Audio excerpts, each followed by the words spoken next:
رقد أسد في عرينه مريضا غير قادر على أن يحصل لنفسه على طعام، فقال لمساعده الثعلب: أريدك أن تذهب إلى تلك الغابة وتستدرج الوعل الجسيم الذي يعيش هناك إلى عريني، فإني راغب في أن يكون عشائي من قلب الوعل ومخه.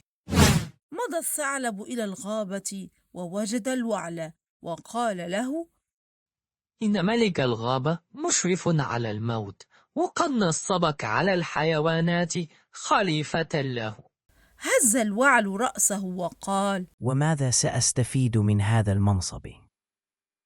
قال الثعلب: القوة والمال والنفوذ، إلى جانب مزارع شاسعة ستخصص لك وحدك من دون شريك.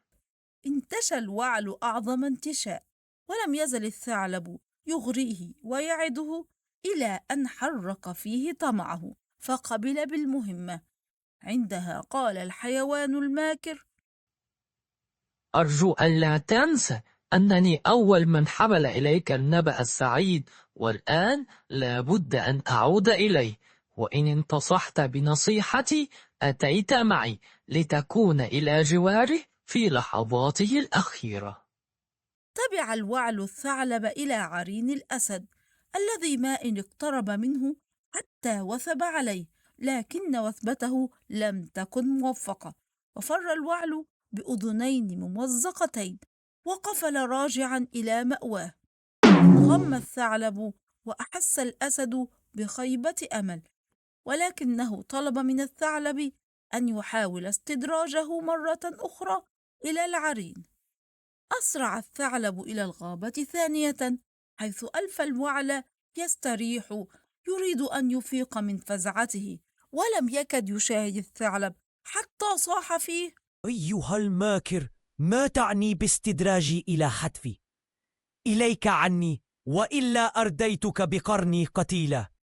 لكن الثعلب قال بلا حياء: يا لك من جبان بالتأكيد، ما ظننت الأسد أراد بك ضرا، ما أراد إلا أن يسر في أذنك بعض الأسرار، إذ فررت كأرنب النذعور، ولست أدري هل ينصب الذئب بدلا منك ما لم تعد من ثورك لتبين له أنك جدير بالثقة.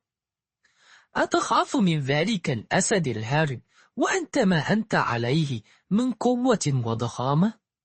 وما زال يحدثه ويأتيه يمينا ويسارا حتى اغتر الوعل وعاد إلى العرين. وفي هذه المرة لم يخطئ الأسد، ومن فوره أولم بلحمه وليمة.